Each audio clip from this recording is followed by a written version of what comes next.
the Everything But Politics podcast. Hello, friends, and welcome back to this 129th edition of the Everything But Politics podcast. Joining us today is a great one, a great man, a great leader, influential person, and someone I admire, the great Danny Miranda. Danny, welcome to the show, brother. Thank you for having me, boys. Absolute pleasure. Let's have some fun, huh? Yeah, it's an absolute pleasure. So, you just finished your remote meditation. Tell us about how that went. Yeah, meditation is something that's so near and dear to my heart. I mean, I started meditating September 2019 when I had everything I thought I wanted. Great job, living in San Diego with my boys from college, and something wasn't right. You know, that feeling, that gnawing feeling inside of you that something's not right. That's what I felt. How long did you feel that for? That's something that went on throughout my life.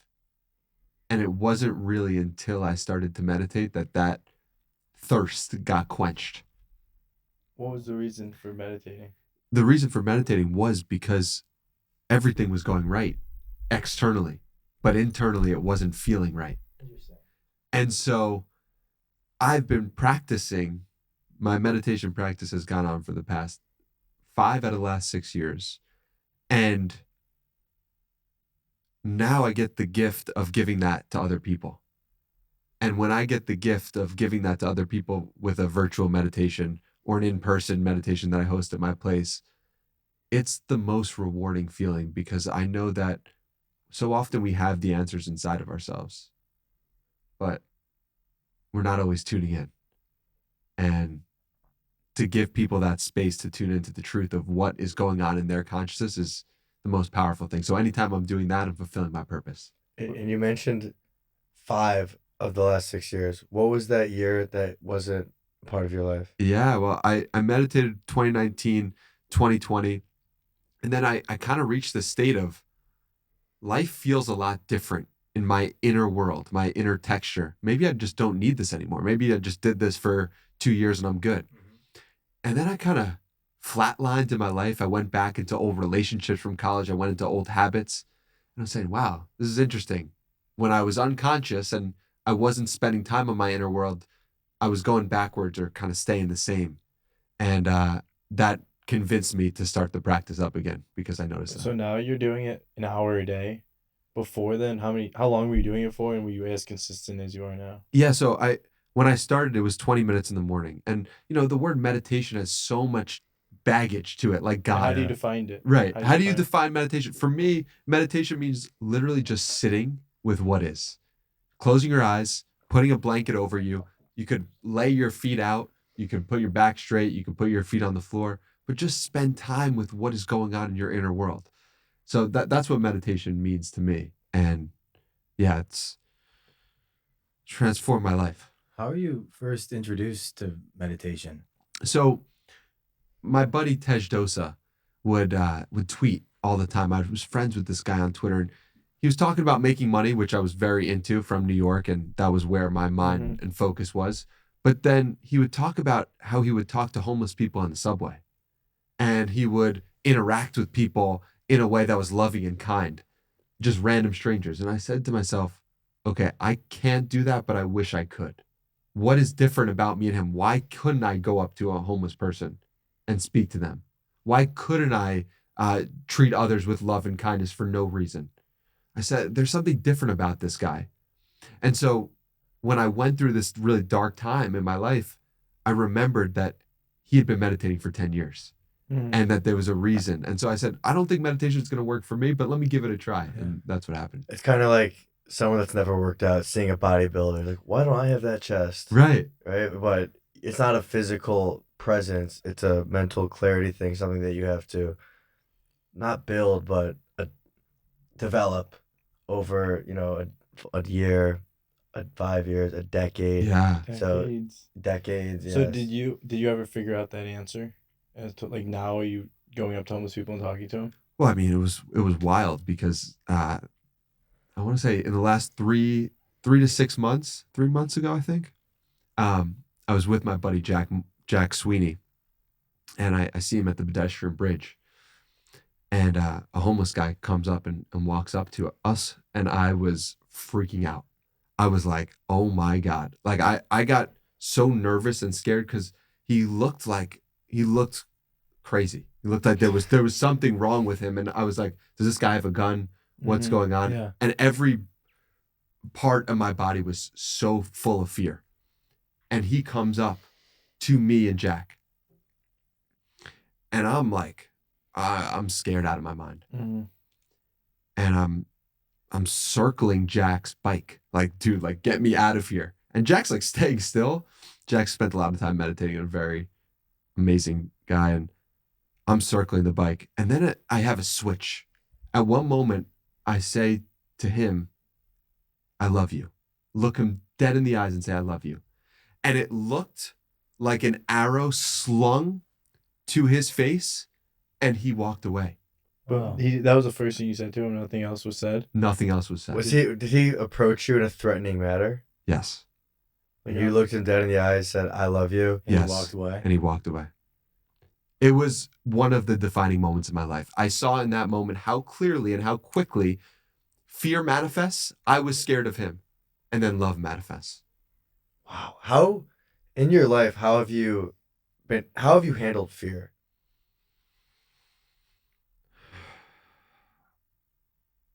I've been scared so often in my life. The earliest I can remember being fearful is of robbers coming into the house at night. How old? Maybe 4 or 5. I don't remember robbers actually coming into the house, but it was one of my greatest fears. Yeah. When I would go to sleep, I'd be like, what about the robbers? What about the robbers? Yeah. Eventually, 2 years later, robbers did come into the house. Oh, really? You did have people break into your home? But my family, no one was present at the time.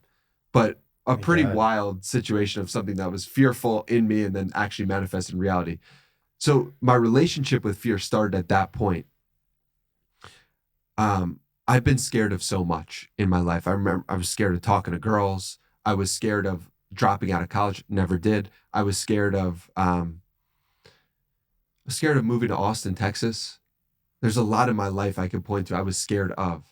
And it's so interesting that what happens on the other side so often is just more freedom and expansion. But when you're in that state of fear, you just feel so contracted. And I think the reason why I was given so much to be afraid of is the feeling of freedom that comes on the other side. But given the fact you had already lived in San Diego, being from New York, going across the country, right? Austin is closer to New York. Why Yeah. did you feel that additional fear after having already done that? I think we're scared of things that are in our purpose. Austin, Texas, living here, this city is more me than any city I've ever been to in my life. And I knew that immediately upon landing. And so if you know something so deeply is part of your plan, there's almost a part of you that wants to reject it or pretend that it doesn't exist.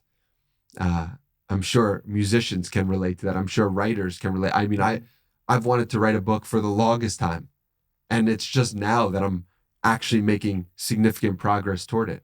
But yeah, man, fear is real. And fear can stop you dead in your tracks if you don't investigate it, if you don't love it, if you don't have the awareness to transform it. At this point in your life and career, is there anything that frightens you?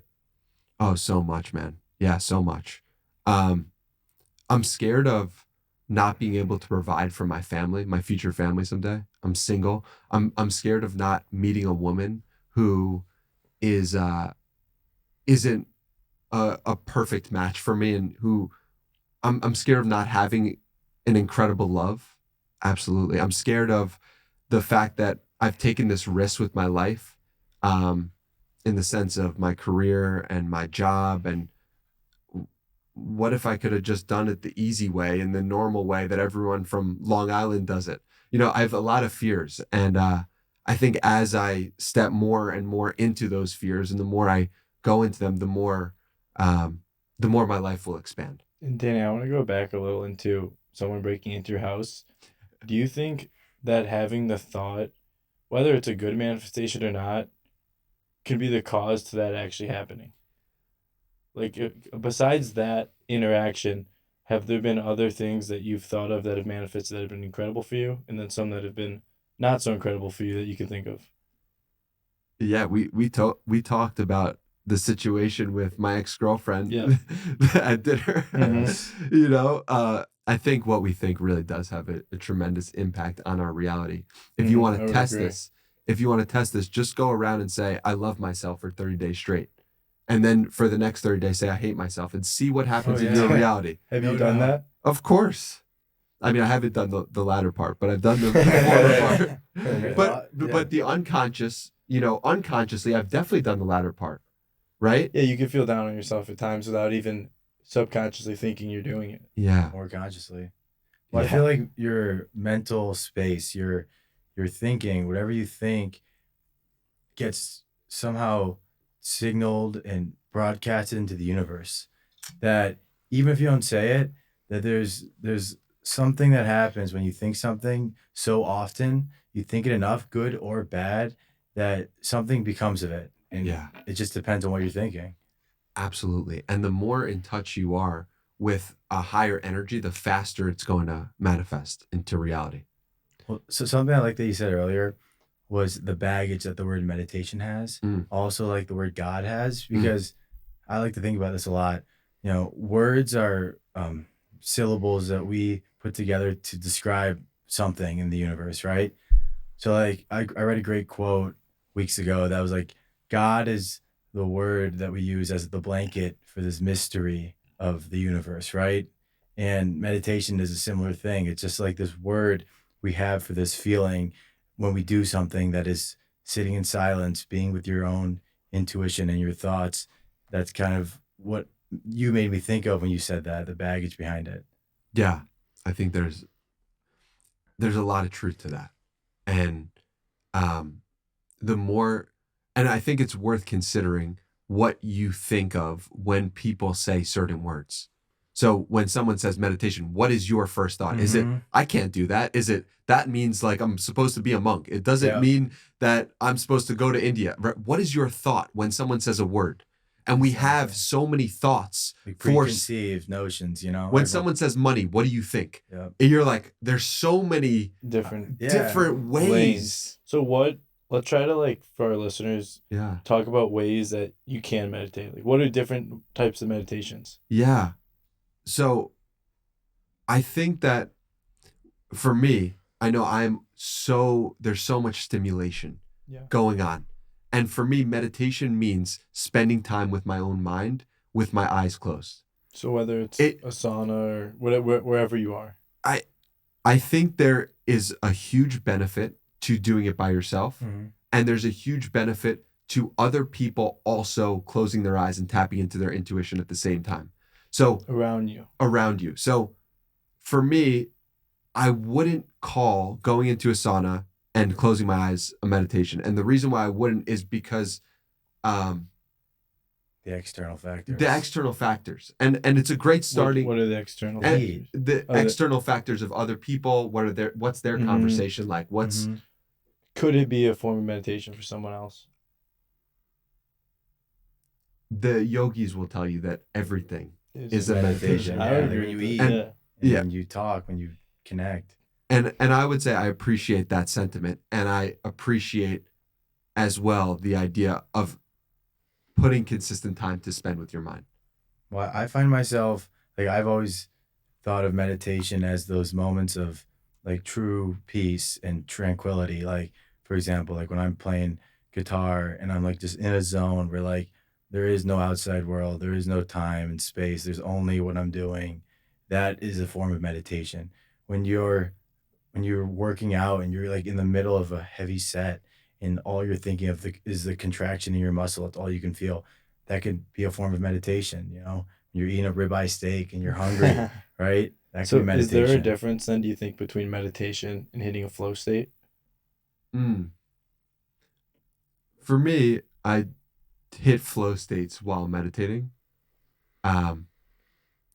And I don't think they're the same thing because in the process of meditation, it's like untangling the cords. So sometimes do you not hit flow state then when meditating? Yeah, Absolutely. When you do hit flow state while meditating, how do you identify that you're in flow state? By recognizing that I'm not thinking. And then once You're you just- recognize that you're not thinking, you're back to thinking. But there's a watcher. There's a watcher behind the eyes. Mhm. There's a watcher behind the thoughts. Do you think that is the third eye? Or is that separate? I think that's separate. Well, you kind of taking me to a thought of like, where do we go when we sleep, right? Yeah. Where do we go when we're dreaming? Yeah. Yeah. Where do we go when we die? Yeah. To get deep. Yeah. yeah. Yeah. Yeah, that's real shit. Well, yeah, I've always felt like, like the body is the physical state, and then like there's something inside that like is almost undescribable in words that, like when you die, like, your body goes into the earth, you decompose, you become one with the planet, but like your soul, whatever you want to call it, your spirit, that can go up to the stars or something like that. It can go anywhere. Who knows? But you asked a terrific question the other night at dinner that the twins and I talked about the next day. You said, what do you think you were in a past life? Mm-hmm. And the answer that Ethan gave was comedians, stand-up Instant. comedians. I just want to point out for people, it was instant. Yeah. It wasn't even he thought about it. It was just like it came up, like it was so real and so present in his awareness. I thought that was fascinating. I don't think we asked. Hold on, we were able to hold ask on. you though. I had a thought about 24 hours after the fact that I discussed with them. And as great as Ethan's answer was, I think that in a past life, it would have had to been something miserable, terrible, Interesting. excruciating for our lives now to be this good. Mm. Because for every negative, there's a positive. I think we're on that end of the stick, in my own personal opinion. So I love the optimism of the stand-up Well, comics. I was thinking like, what do I love? And we just got off the That- topic of having laughing we all were the laughing time. and you were saying like, I was thinking like, what do we love to do that like we don't don't do like do. professionally, and like we love to laugh and have fun. Yeah. So when you said that, I thought, man, like we're always cracking jokes. That seems like a natural thing I would do in another life. He was thinking like way back, like ancient, like what could we have been doing? But even if it was just a lifetime ago. Whatever it was, like what could we have 25 been doing to have like been so lucky now? That's a totally different perspective. It's now that you say that. But it didn't Yeah. strike me till later on, and it was just a thought that entered my head as we were walking. Right? It didn't emerge when we were seated at dinner, but Mhm. literally 24. I was like, wow, like that. I don't know why or who sent that message, but since then I've been kind of thoughtful of that thought. Do you have a answer to what you were in a past life? There's so many different ideas. The first thing that comes to mind is writer, teacher, What would you teach? how to be a better human. That's what you're doing now. I feel like I've played this role many times in many lives. Very cool. That's And- also interesting. And it's like I was 13 years old writing about time management, how to live a better life. Nobody taught me that. That was just innate in my soul, in my body. Like in middle school, you were writing stuff. Blogs. About that. Blogs. Oh, Yeah. nice. They still out there? I think we can get them on the Wayback Machine, the archive on. Okay, yeah. If you're familiar. I'm not. Yeah, it's like you could check out old websites that have passed. What? That's a website you could go to. The Wayback And Archive. it takes you to like websites that are no longer active. Yeah, like you can look Yeah, at the cool. Apple website from 1995 Yeah. and see what it was like. Oh, cool. Yeah. Now, what about someone who wants to like totally vanish something? Like, is it always on the internet? Wow. So this got him thinking about the things that are on.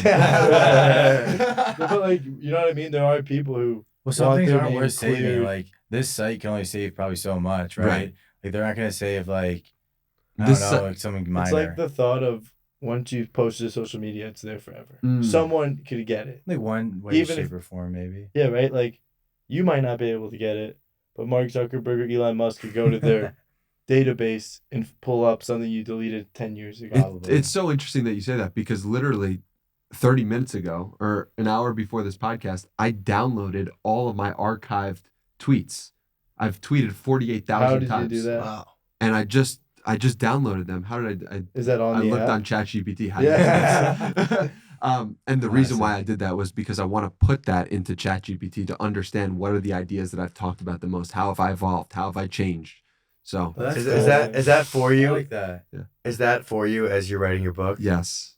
So tell us about the evolution. How's the writing Hey, coming tell me along? about your book. So I started writing a book in October, there's been many evolutions of this book that I'm writing. At first, it was a book about the lessons that I wanted to live. There was also an iteration called Tell the Truth, where I realized that so much of my growth and evolution has come from me just telling the truth about my fears, about the thing that I'm scared of, about the past behavior that I'm not proud of.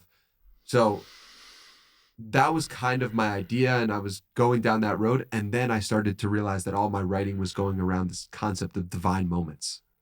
And divine moments are either synchronicities, moments that you cannot explain, that connect two things, flashes of inspiration, or just moments that are so meaningful that you know that you didn't create them, that nobody in this physical plane created them. And I really, truly feel that moments like this have impacted my life on the deepest level. And I want to help people get this concept in their brain of, wow, that was a divine moment. I've been blessed with so many divine moments in my life. So many that I really want to show people this is real. You guys experience one at dinner. We're sitting down. You want to tell listeners what happened at dinner? We're at dinner. And I mean, this was just a wild thing, right? Where you guys invite me to dinner and my body says, yes, go to this dinner from these people that you've never met before in your life. And it's a random Instagram DM. And it's like, yep, go to that. And I'm like, okay, I'll say yes. I said yes. I followed the truth of what I've been asked to dinner before. I've not seen messages before. I saw this message and said yes. Then you tell me, oh, it's at the steakhouse. The steakhouse that we go to happens to be my favorite steakhouse in Austin. I mean, just the odds of the 200 steakhouses there are, the 200 restaurants, excuse me, and we go to the steakhouse that is the one that's nearest and dearest to my heart. We sit down. I sit down at the restaurant. I meet you guys. I'm like, these are some sweet guys. I like these people. These are cool. And then a waiter comes over to us and shows me a note card that he wrote down from a conversation we had a year ago. And he told me that he got a second corporate job because of the conversation we had. And tears just started coming to my eyes. What I didn't tell you guys, I went home and I go to park and I just start bawling, because I could feel in that moment that every decision that I had made up to that point to have that conversation was a decision that I needed to make to impact that man in that way. And it felt divine to me. I don't know how it impacted beautiful. you guys. I'd never seen anything like that before, ever. It was like, it felt like it was staged. It was so perfect. Yeah, it was like a movie. You give him that earlier today? This is from last year. It was crazy. It was a note I keep card. it on me, yeah. It was a note card that he keeps on him and has for the last year from our conversation. It was like notes from what he took away from what you said to him. And I took a picture of the note card and it hit me to potentially write a book about that note card. And on the note card, the first bullet point is awareness. Everything that we started, the meditation that we started talking about is about awareness, right? Meditation is about awareness. And that's why sauna to me didn't click for meditation, because meditation and awareness are linked to me. So that was the first part of the note card. The second part was expression. How important, when you're aware of something, it's then important to express it, because it could just stay in your consciousness forever. To yourself or to others? Depends on what the situation calls for. Interesting. The third step was compassion, and having compassion for yourself, for others, and for your family. Okay, that's a huge part of it. You're having awareness and you're expressing your truth, but is it coming from a compassionate place? And the fourth step was create a new reality for yourself based on those three steps.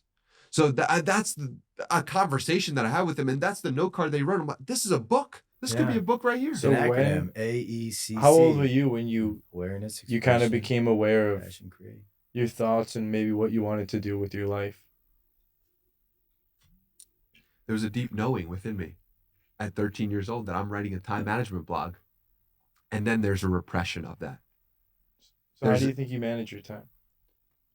What's up? How do you think you manage your time?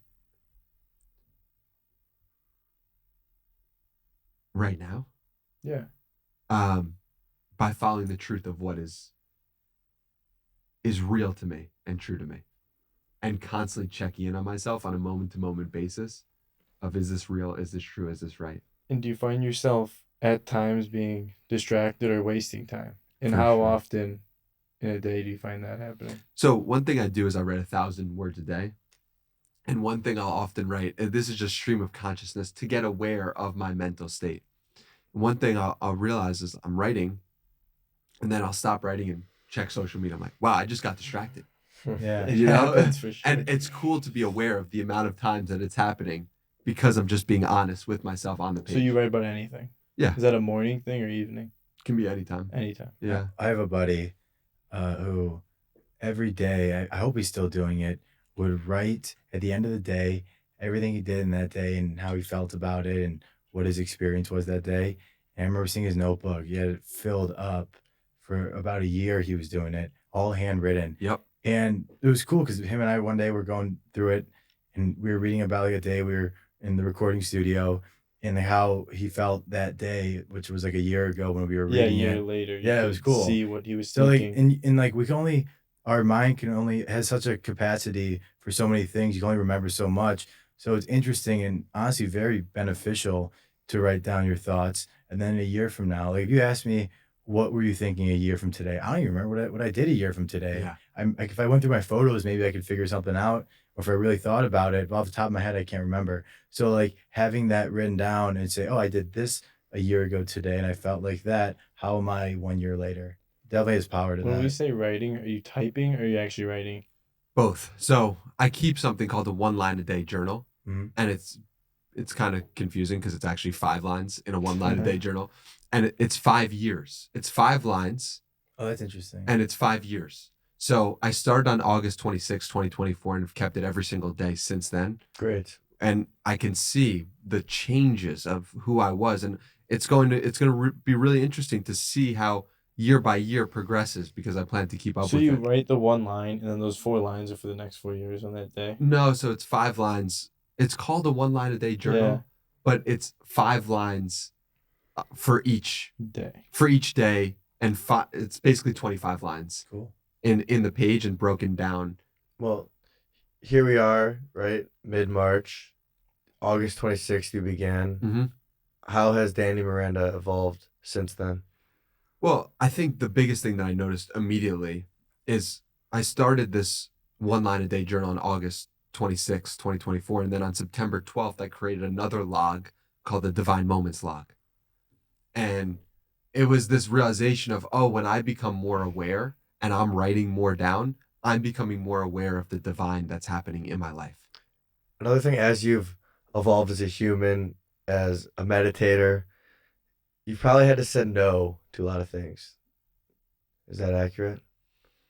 Opportunities that have come, trips, weddings, whatever the case may be, saying no just because you know that your energy is required elsewhere. Yeah.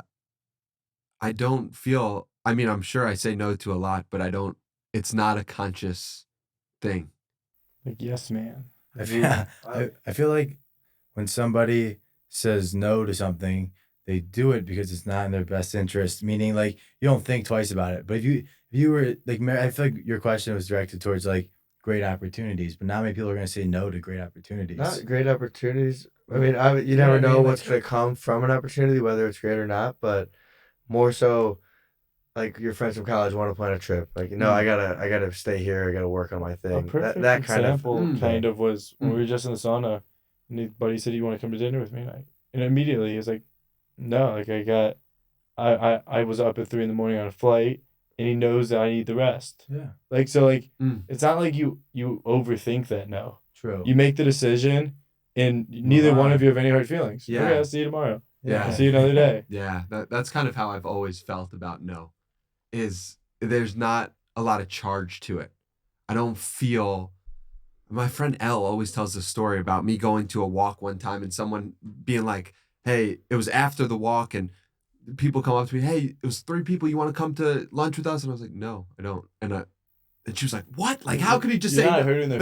You're not. I just don't. I don't view it personally. You're not trying to hurt their feelings. Yeah, just I don't want to go right I'm now. tuned into what is true and real to me. I think that's kind of where the question stems from. Like, I can't do this or that because I have in a way, a higher purpose of something that requires my focus and energy. Mm.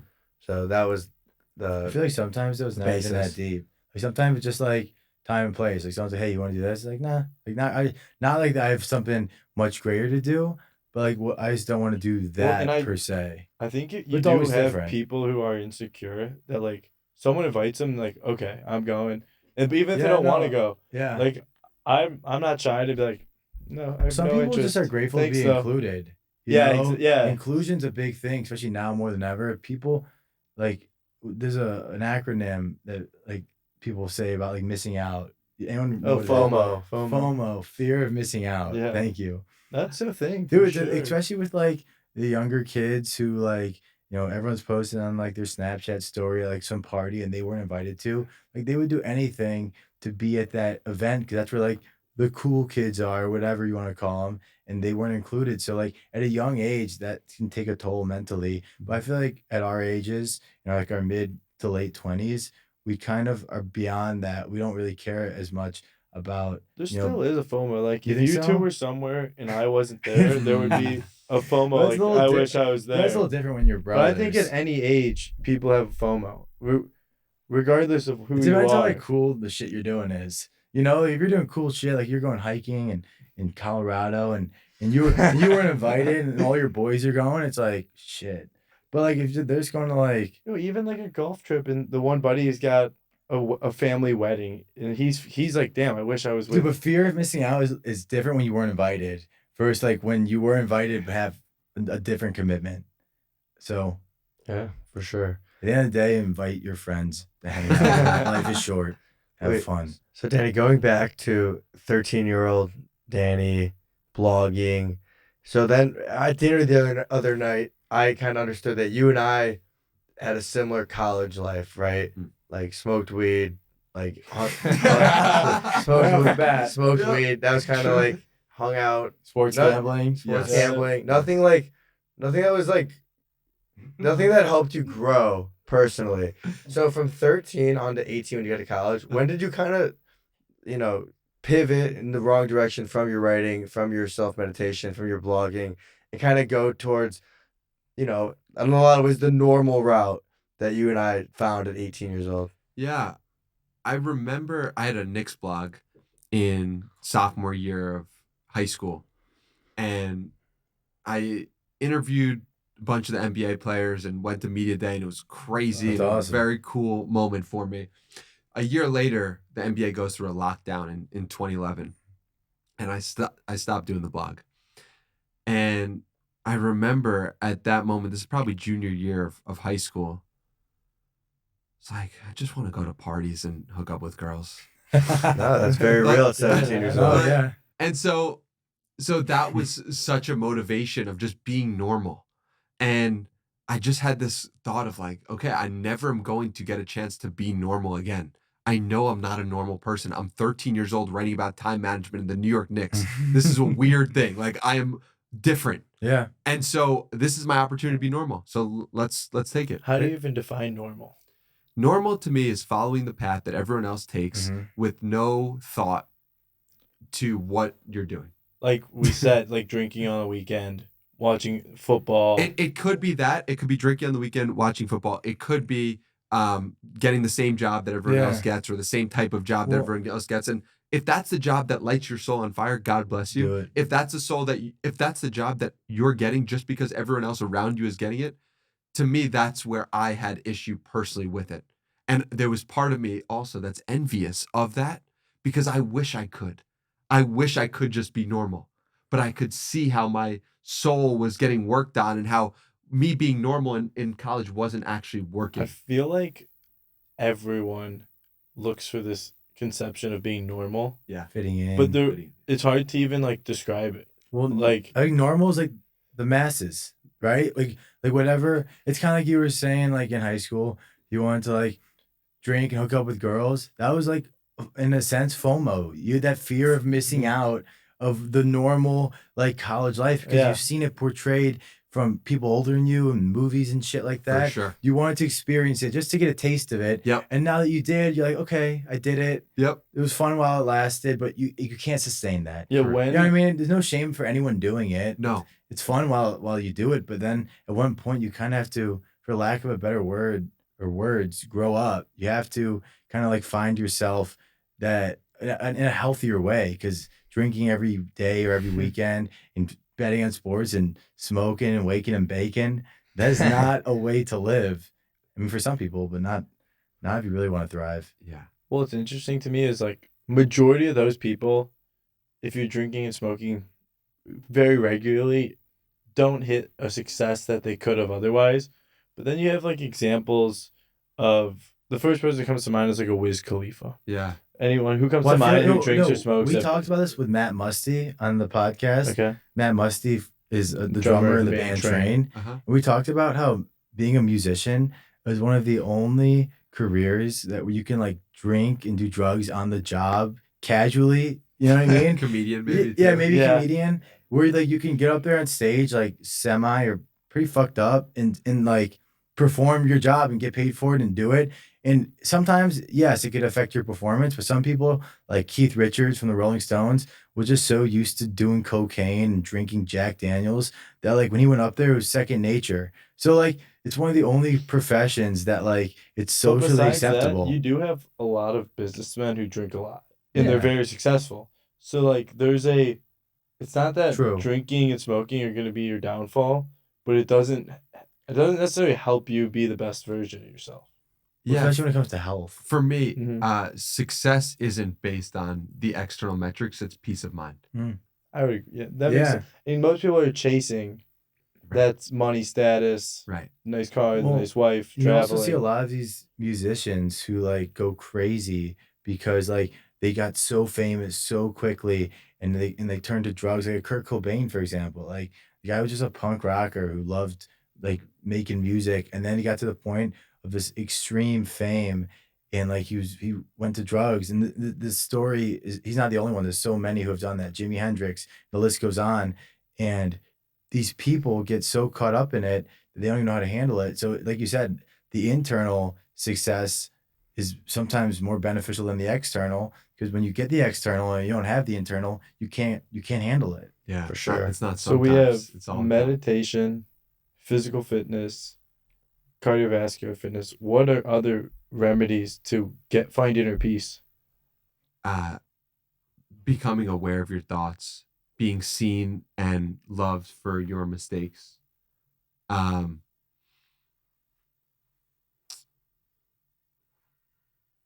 Understanding wisdom.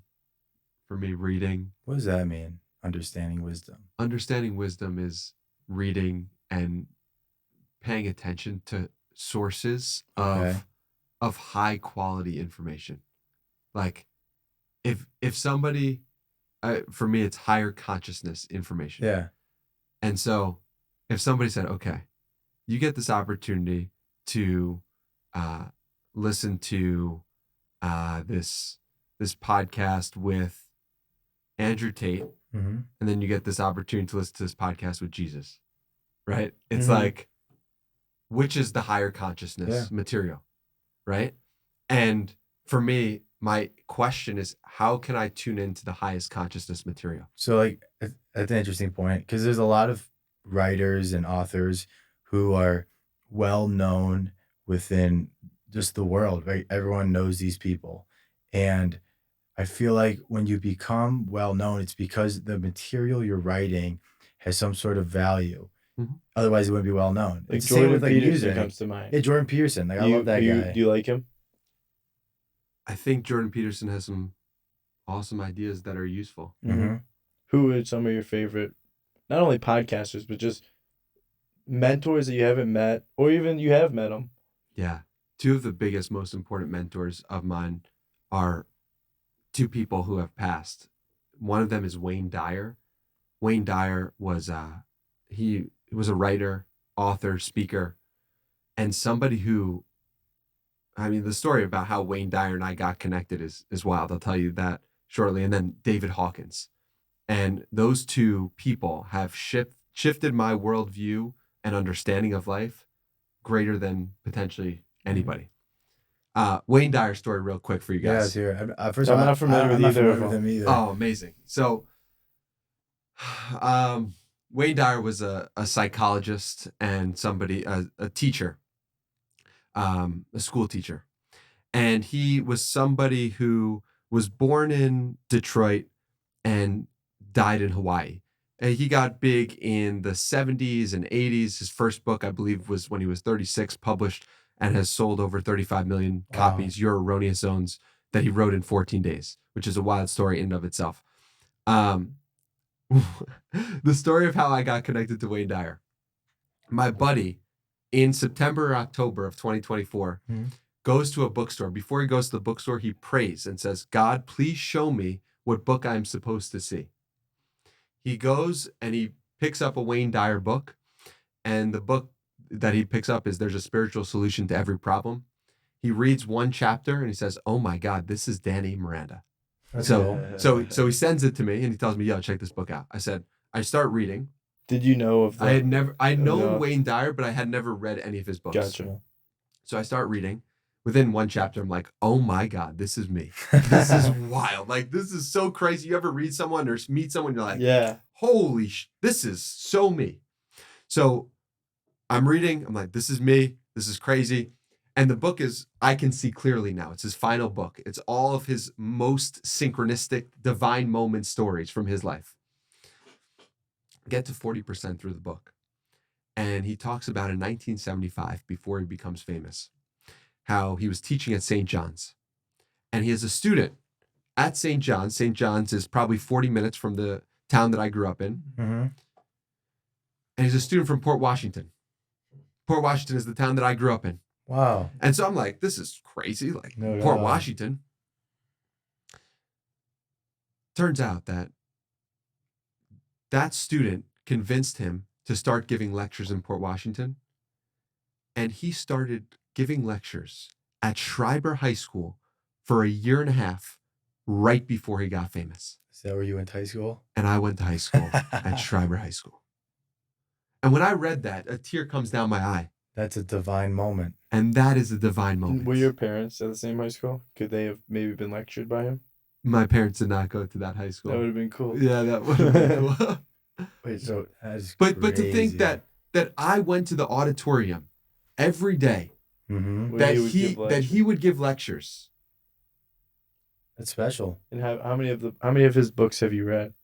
I've read 7 of his 41 books so far. How many books are you reading in 52 weeks? I don't know. I have books wherever I go. I am followed by books constantly. I would guess I read probably 3 or 4 books a month in full, but just go through different Scatter. ones, scan at different times. That's fun. Got it. Yeah. Another beautiful thing, Danny, that you posted on your Instagram, kind of going back to the normalcy and, being anywhere from 13 to 25, right? You had a lot of resentment towards your brother who, and the reason you resented him was because he didn't subscribe to any of the normalcy. He took his own path. He did whatever the fuck he wanted. And while you were kind of in that, for lack of a better word, normal trajectory, you resented him. Tell us about that. Yeah, I'm so happy you brought that up because my brother is, it's amazing, obviously, talking to brothers who are clearly very close. I gave a speech at my brother's wedding. My brother's 26, got married at 25 or 26 in New York. That's a rare thing. Yes. And he just follows his own path and follows his own drum. But I gave a speech at his wedding and said, Max, I did hundreds of hours of meditation just to be where you're naturally at. And it's the truth. Like, meditating got me closer to my inner voice, got me closer to what is true to me, got me closer to being a light in the world, to give love to others for no reason at all. That's what my brother does all the time. And I didn't know how he did it, right? He probably did more better shit in his last life so that he could be in this life without having to do the work that I did. Or maybe he suffered enough in a past life to, like you were saying. Yeah. That's So absolutely what possible. is your relationship with your brother? So my relationship with my brother right now is amazing. I mean, he's just an incredible guy. Very grateful to be connected to him, and we definitely see eye to eye today in a much deeper way. Are you an uncle yet? No, not an uncle yet. Okay. Only to a dog. There you go. Shout out Charlie, Where does your brother live? New York City. Nice. Wonderful. Yeah, what a beautiful story. And full transparency, I think in a lot of ways I felt that with Ethan Wow. because Ethan and I were on the golf team together freshman year, and Ethan at the end of the year elected not to continue with golf and obviously pursue music. So I was a junior in high school. Ethan was a I was a freshman. freshman. And I was on my third year. I played golf all 4 years in high school. And Ethan, and I think our dad too, expected Ethan to play golf all 4 years He in was high very school. good his freshman He year. was really Played on good. the varsity Thank you. team. And then at the end of the year, Ethan just said, I'm 16 or 17. I'm 17 at the time of this. I'm done. Like, what? Yeah. Like, what? Well, And you were 14. No, He's 15 or I was 16. 16. I was a 15 freshman. Okay. Going into freshman year of high school, like 8th grade, summer into it, I was just grinding hours every day at the golf course on the driving range, hitting hundreds of, maybe if not thousands of balls. And it was like obsessive. It wasn't even healthy. All I wanted to do was make the varsity golf team freshman year so I could play with Merrick because he was a junior. He was going to be a junior. I was going to be a freshman. And freshmen usually don't make the varsity golf team because only 5 people make varsity and there's like 15 on the golf team. So like the 10 go to JV, 5 make varsity. And I got pretty good, tried out. I was the only freshman of the 5 varsity members. So it was me and four juniors, right? No Yeah, seniors. 4 juniors. And Wow. went through the season. It was great. Our first match ever, it was a scramble. Him and I were on the same team. Wow. It was on Cool. April 4th, His birthday. his birthday. And we Wow. went out there in the rain. Pretty historic. We shot 3 under, 4 under, and we beat everybody. We won. It was awesome. Wow. Never forget that. Wow. Anyways, the season goes by and I enjoyed it to an extent, but at the same time, I was getting very serious with music and playing guitar, and I was doing like 3 lessons a week. And I just I wasn't putting as much mental or physical effort into golf. I was transferring over to music. So then by the end of the season, I was like, I'm not going to play next year. It just takes up way too much time.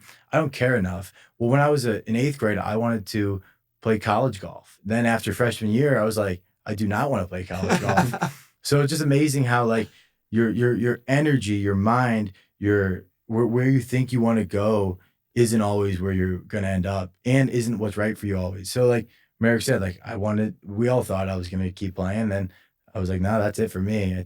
And I just kept doing music and now we're just keep doing that. But I think what's amazing about the story is Merrick's birthday, April 4th, 2017. 16. 16. So 17. Spring. 2017. Okay, 2017. 8 years ago. 8 years Oh, my ago. word. The same exact day I tore my ACL in the baseball Yeah, field. baseball practice. Divine moment. The same exact day. Divine moment. And it goes back to that conversation at dinner. For every positive, there's a negative. There's Wow. always they got balance, right? Well, I think the injury, Yeah, I mean that for your parents, I would imagine it was a high and holding a those low. two things at the Because same time. my dad went to their golf match, and coincidentally, talking about divine moments, we're supposed to play I'm a freshman on the freshman baseball team. We're supposed to play our first game that day. We get rained out because of the rain. They still had their played through match. the rain. Rain stopped, and our coach said we're gonna practice on the turf, and I tear it during the practice when we should have been playing a game. Wow. Or just being canceled in general. Yeah, or just being canceled in general. Wow. And I remember I was in the training center Mary, the trainer's like, let me call your mom. I don't think it's that big of a deal. She calls her. She comes back 5 minutes later and she looks at my knee and it's way more swollen. She goes, maybe you should get x-rays tonight. And then I just remember my mom showing up just bawling her eyes out. Wow. Absolutely bawling her eyes out. Wow. And I'm sitting there and my buddy Andrew Manis is next to me and we're like laughing. Like, I mean, as much as it was painful and hurts, like we're sitting there making the most of it. Yeah. Yeah, you But got it. what I didn't know at the time that it would be, some of the hardest 9 months of my life. Wow. Gaining 20, 30 pounds, just Wow. sitting and doing nothing. Correct me if I'm wrong. Yeah. But like that experience of you tearing your ACL, putting on weight, Mm-hmm. which forced you then maybe I think Merrick and I are responsible for like kind of shaming you, like, yo, like, Bro, baby. like let's get fit. And then like since then he's been like of the three of us like the fitness leader, like meaning think there's, he holds us accountable now. Interesting. And he's like the guy that kind of got me into weightlifting and maybe even Merrick because he went to a trainer after So this for was when physical I was therapy and all that. going into then sophomore year, and I was able to play sophomore baseball with a brace. So a full year later, I was back playing, but the journey of being going into freshman year and being like I played on the tennis team freshman in the fall, to then go to the baseball team, be probably like a normal 155, 160 pound freshman, to now going into sophomore year and I'm like 185, to then coming to where I am now. I weigh 175 now. So like in Like, an 8 year healthy. in an 8 year span, just I think there's a beauty to being in shape when you weren't in shape at one point in your life. Definitely. Absolutely. You 'Cause appreciate it more. You know people who have been fit their whole life and that just they could eat whatever and they're just fit. It just is Yeah. what it is. I have a cool story for you, Danny. We had a guy in the podcast named Gary Vance, and he grew up. Even beyond that, once he got into like his 20s and 30s, he became an architect. But he grew up fascinated by buildings and drawing, so he was always drawing. Became an architect, and throughout his life, just natural consumption. He got overweight by the time he was in his 50s and 60s. Right, he hits like in his mid 60s, and he had like some health issues, and then like heart attack. he decided diabetic. like I'm gonna lose the weight. So he went from being like probably like 250, 300 pounds to losing it and turning all of Yeah, I'm that gonna show mass you into this, muscle and became a bodybuilder. Now he's at like 70 years old Wow. and he's freaking jacked, more jacked than anyone you've ever seen. Wow. He's a bodybuilder. He does the pretty competitions. crazy. He's still doing architect work. And it's insane. He came into our restaurant in Carmel, Indiana, Buffalo's, and I took his order and he's like, I'm gonna have some chicken tenders. I was like, you want any fries or anything? He's like, no, I can't eat all that. I'm looking at this guy. First of all, I'm thinking like, how old is this guy? You can't even tell sometimes when they're like so jacked, but also look like they've been through a lot. So I asked him politely. I was like, sir, if you don't mind, like, how old are you? Like, you're in great shape. He's like, thank you. And he's like, I think he said 70 or 71 or something like that. I'm like, holy shit. I'm like, when did you start weightlifting? He's like, you wouldn't believe it. Like less than like 10 It years. was like 67. Like when he was in his 60s, he started weightlifting. Wow. And it just shows you like it's never too late. No. Never too late. Totally. And that just sparked a thought. So you've had some amazing guests on the Danny Miranda podcast. Are there any highlighted moments that stand out to you? Like, wow, that was such a learning experience. Yeah. Learning experience. Yeah. I mean, everyone felt like a learning Yes. experience. Yeah, I think it was cool to see the difference between researching so deeply and then letting the research go and finding a way in the middle. But just every person you meet is a new opportunity to learn. That's really what it taught me, was everybody's a story. Everybody has a story. And if you ask and focus enough of your attention on anybody, they will amaze you in an incredible way. Who shocked you the most based off what you researched, based off having a conversation? Shocked me the most. Oh man, that's an interesting question. I don't know. We'd have to go, for me to give you a truthful answer on that, I'd have to go through each one. Or like off the top of your head, who are like your top 5 favorite guests you've had on your pod? So when I'm asked this question, I think of Mike Posner first. Yeah, I liked watching that with you and him. I He's appreciate inspirational. that. Thank you. And the reason why is because, when I talk about that September 2019, I was depressed. Like I was so upset with life and so angry. And so like nobody can see me. Nobody could see my pain. Nobody. Mm-hmm. But I would listen to Mike Posner. And Mike Posner had put on an album called Keep Going that he recorded as a way to get himself across America when he walked across America in, I believe, 2019 as well. He walked across America? He walked across America. Now, Wow. something that you talked about just now is like depression. Yeah. And something Andrew Tate talks about is how it's not real. People say it's real. Uh-huh. What's like your stance on it? I mean, I think that from my personal experience, depression means just being in a low energetic state. Mm-hmm. But for sustained time. But Is that anyone real? could overcome it. I- Is what you do? You believe that? I don't know. I don't know everyone's experience. Mhm. I don't want to speak for everyone. That's fair. Well, But I want to speak for myself, and that every time that I've been depressed, I have been able to overcome it with time and new perspectives. I think a cool way to think about things like that, like depression and things that kind of bring you down, if you don't want to believe in them, you don't have to, because you don't have to believe in something that takes power away from you. You know what I mean? It takes away strength. Like if someone goes into like a psychiatrist and they're like, you're depressed, like who are they to tell you what you are? You know, it's up to you to determine how you feel, right? Hmm. And I feel like, depression, like we were talking about with meditation and God, it's a lot of baggage to the word depression. Yeah. Like everyone's got a different definition of it. To me, depression is more like some things are depressing, right? Things that are happening around the world, sad things that are happening that are tragedies. Those are depressing. To be depressed, maybe if you're a part of something like that, but I feel like at the American kind of way of living, that like the word depression has got so much baggage to it. Yeah, say. a lot of people just kind of like, oh yeah, I'm depressed. Like, But, like, or are you just sad for or you sad or have you just been sad the last momentarily. couple months? Yeah. Yeah.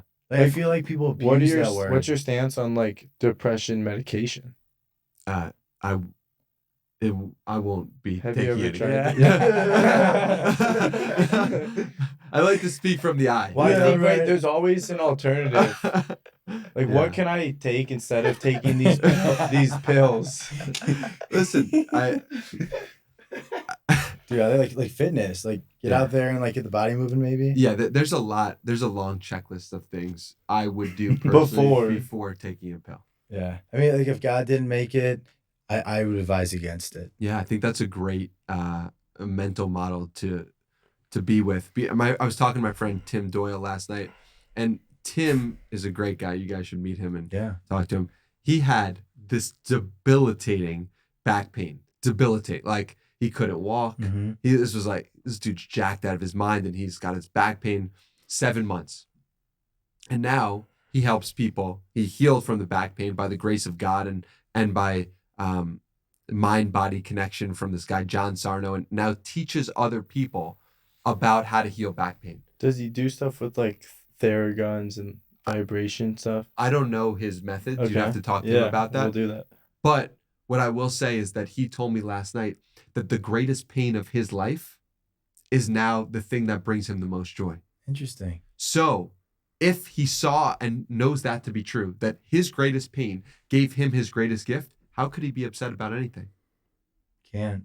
I think that's another positive negative situation. So you think people who are, we'll use the word depressed, sad in the moment or for the last months, years, whatever it is, that can be their kryptonite to being Great. what brings them joy later on in their life. I mean, I've seen proof of that over and Mhm. over and Yep. over again in my own life and in my friends. We've seen it in like the movies, even like Rocky, like when they're down and out, it's those moments when you're lowest, that if you don't accept defeat and you realize that you can rise above it, it's those moments that when you're at the top you wouldn't be here if you would never be Well, high. there if you've wouldn't never be a been low. movie if you didn't go through the challenges. Yeah. Who would want to? Oh yeah, this guy just sat on a beach all year. Yeah, for the last movie 80 ever. years. Yeah, like every movie, every hero, Batman, Yeah. Superman, they all went through hard times, and that's why they're the hero. Not because they were born with a cape on, because they were born and Batman's parents died at a young age and traumatized him, and he felt the need to help people. Like there's always something bad that happens to the hero that makes him become the hero. He's never born the hero. So Danny, what are some hard things that you force yourself to do to make yourself better? The two biggest ones that I've forced myself to do that have made me become better are 75 hard and 60 minutes of meditation a day.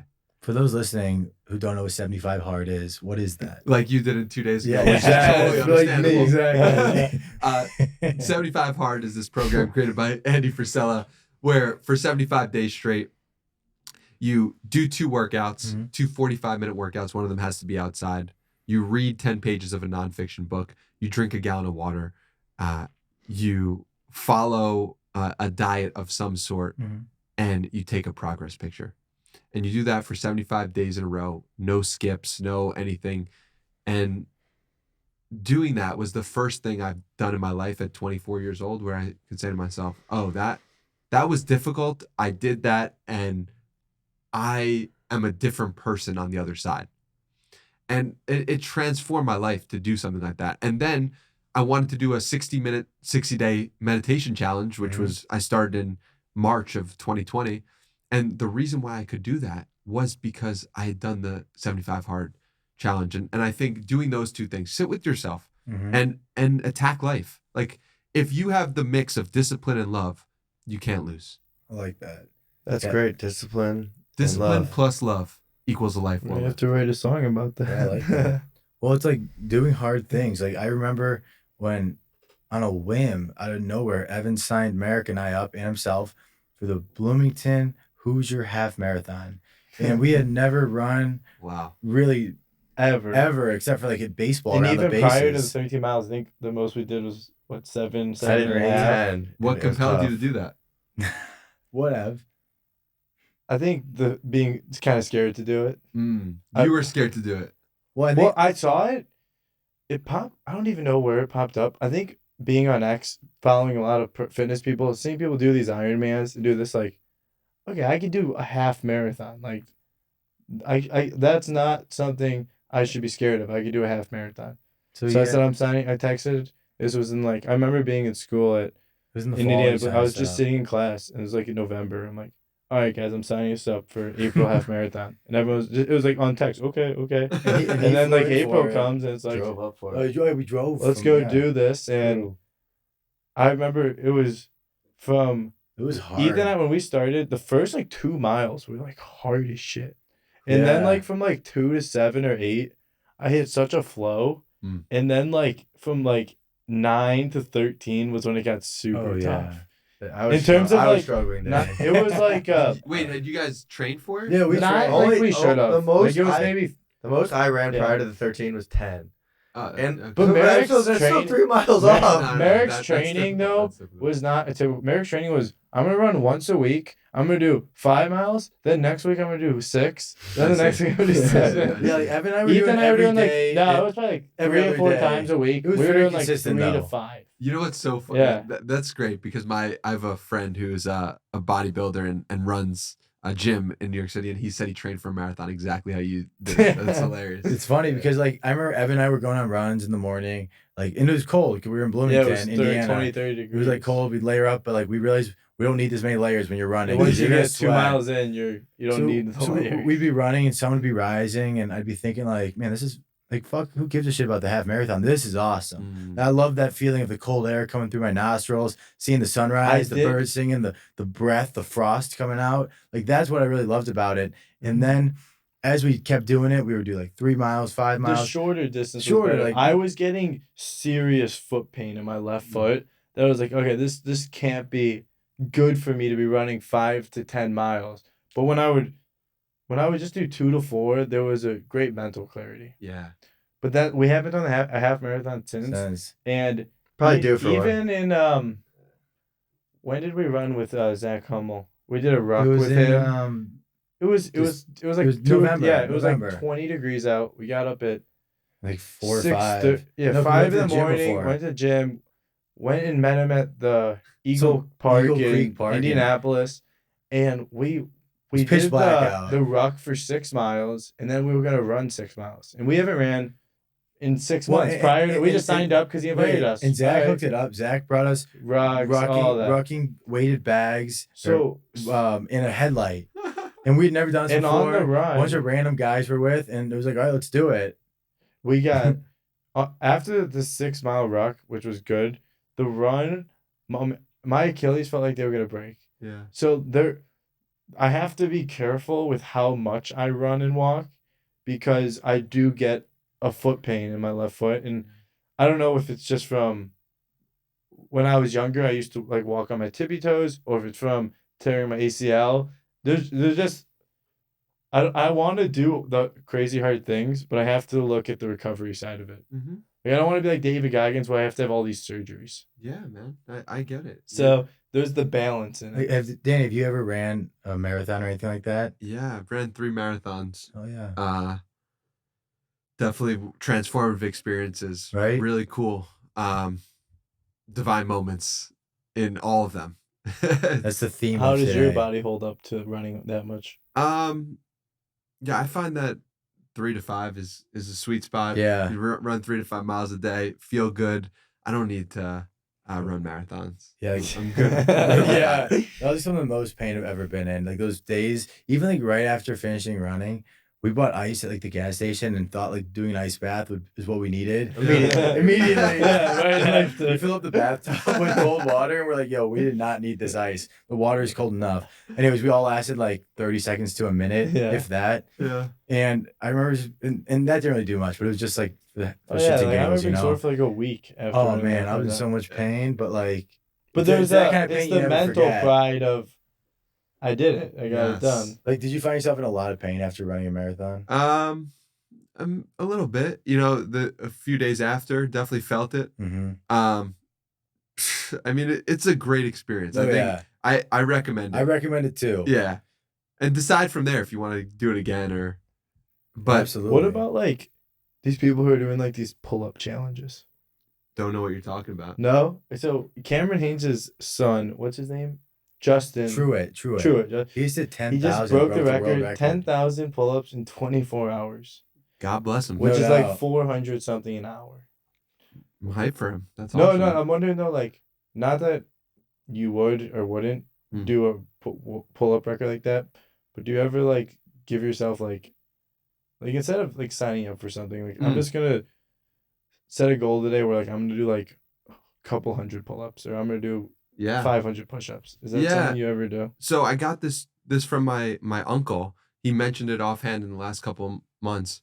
He said, when I was in college, I used to do 50 push-ups rather, every 2 minutes on the 2-minute mark. And he would do it 10 sets and get 500 push-ups done.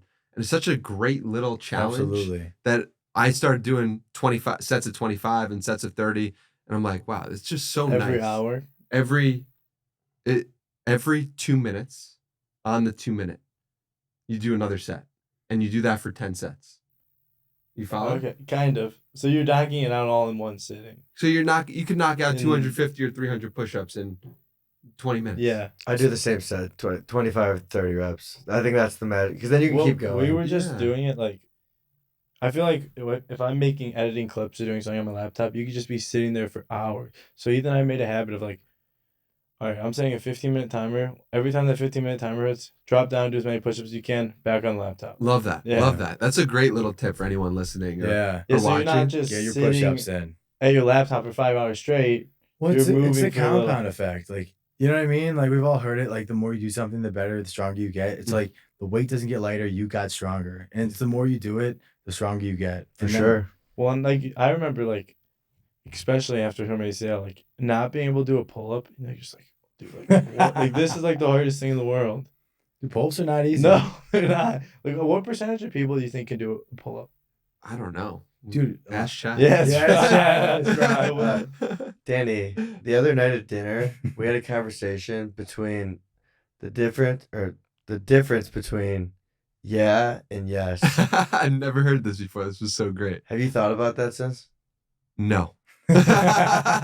But it's such an interesting perspective. And when did that come to be as a thing for you? Could you explain You'll that? explain what you Yeah. think the difference Wait, I'm is. gonna give you the answer. Roughly 20 to 30% of people can do a pull-up. That's it. Is Is Yes. that men and women? Yeah, just in general, And which 20 is not a lot of people. 20% of people can Between do it. 20 and 30, you Yeah. said? Wow. So Out of Awesome. 100, basically. the other night at dinner, we had a conversation between the difference between yes and yeah. Something Ethan and Evan and I have been talking about quite a bit in the last 4, 5, 6 months. It's just like a matter of conviction and confidence and, just belief. Yes is infinitely more powerful than yeah. Well, yeah, I Just saying yeah when you ask the question, do you want to go get dinner there tonight? Yeah, let's do it. Do you want to go get dinner there tonight? Yes. Like, there's something very powerful about saying yes rather than yeah. I can't it may, in a way, it may be divine, right? I don't know entirely, but I feel like you can hear it when it's said. You can hear the tone in someone's voice when they say yes rather than yeah. And this is something that there's the moments where I'll still say yeah. Hey, Merrick, you want a water? Yeah. Like, It's like, water. Well, there's only Yeah, it's one like more definition. casual. There's only like one definition of yes. Hmm. Like yes. When you say yeah, it's. Well, and yeah, I feel yeah like is very you could yeah is very interpret it a little tone differently. yeah is very tone based. Yes is not True. It's like how you're saying it. correct. If you're That saying maybe yeah. that's why, but yeah is all over the board. Like yeah, let's go. Like, It's more let's casual. go. Like yes is like instinctively you knew that you want to do whatever you want to. You said yes to that because instinctively you're decisive with that decision. Yes. It's like confident. And if you want to think about it, if you want to think Yes. about it in writing, say yes, yes, period. Y A lowercase a uppercase a. Y-E. There's so many There's a lot of ways to levels to spell it. yeah. E-A-H. Yes. Peace Yes. out, A-10. The interesting thing about this Yeah. is that as a man becomes more confident, his yeahs turn into yeses. Totally. Clip it. 100%. And I've noticed this because I'm thinking about when was I saying yeah? I'm thinking about I was in College. college. Yeah. When I wasn't that sure of myself. Yeah, when I didn't know who I was. You're just kind of going with the flow. It's like, yeah, I'll try that. Danny, should I pack you a bowl? Yeah. Exactly. Right. We grow out of our yes to our yeses. Yes. Maybe that's it. I don't know. Maybe that's it. But another thing, at 29 years old, you've found your purpose, which is to help people inspire, uplift. For those listening who are yet to find their purpose, who lack purpose, what do you tell them? You have to start paying attention to yourself. And the reason why you feel like you've lacked purpose in this moment is because you haven't paid attention to yourself and you don't believe that your desire right now is actually something that's worthwhile or valuable. There are people out there who are playing music and say, I can never make money playing music. This isn't actually valuable. There are people out there who love to paint, who love to write, who love to speak. There are people out there who love to do law, but they're a doctor. There are people out there who believe and who have convinced themselves that the world that they want to create is not something that they can actually do, so they suppress it and pretend it doesn't exist. That's what I did in college. What I actually want to do, I actually want to help people grow and build. I'm just going to suppress it because I'm scared. And so what I would tell people is if you haven't found your purpose, you haven't paid attention to yourself, and you haven't spent enough time allowing yourself, when you've paid attention to yourself, to allow that voice to come up. And the voice of, no, you can't actually do that. You can't actually start a podcast if that's what's on your mind. Beautiful. Well, it comes back to what we were saying earlier about fear. Yes. Like, in my opinion, fear is made by man. We came up with that, like Evan showed me a great video recently of a couple infant babies crawling on the floor, and they released non-venomous snakes that would do no harm to them. Most people would be terrified of the snake, right? These babies don't know left from right. They don't know fear from joy from anything. They're just like, they're curious. They see the snakes, they pet them, they hold them, right? And it just shows that like fear is something that humans have instilled in each other.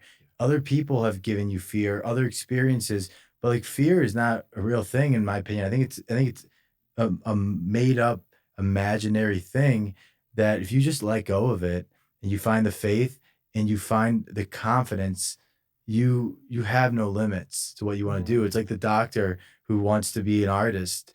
He's only a doctor, or maybe he doesn't even want to be a doctor, or maybe he loves it a little bit, but he loves this other thing more.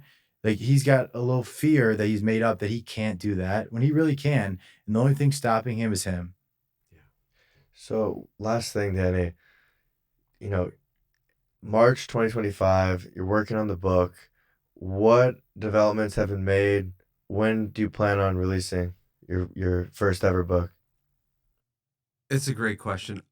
All I know is that I'm going to write every day, or rather write most days, to be in integrity. I'm going to write most days. And the developments behind the scenes that I cannot share in this moment have been so wild and divine. Of course, a book called Divine Moments is going to get published in the most divine way. Naturally. And I'm so excited to be able to tell the story and of what is happening behind the scenes and how it's going down. But yeah, just feel really grateful to be in this mind and body. And I just want people to know that when you advance confidently in the direction of your dreams, wild shit happens. Amazing. Well, Danny, it's been an absolute pleasure being with you here in your new home of Austin, Texas. Proud and grateful to now call you a friend. Me, Ethan, Evan, myself. I mean, it's just been an amazing weekend. A lot of And divine moments. For us to be able to do this is extraordinary. So thank you very much, brother. Thank you. I really appreciate it. And Danny, God for bless those you guys. listening, where can they find you? You can find me at Hey Danny Miranda, but really you can find me by finding yourself. I like that. Thanks, everyone. Love you all. We'll see you next time. Thank you.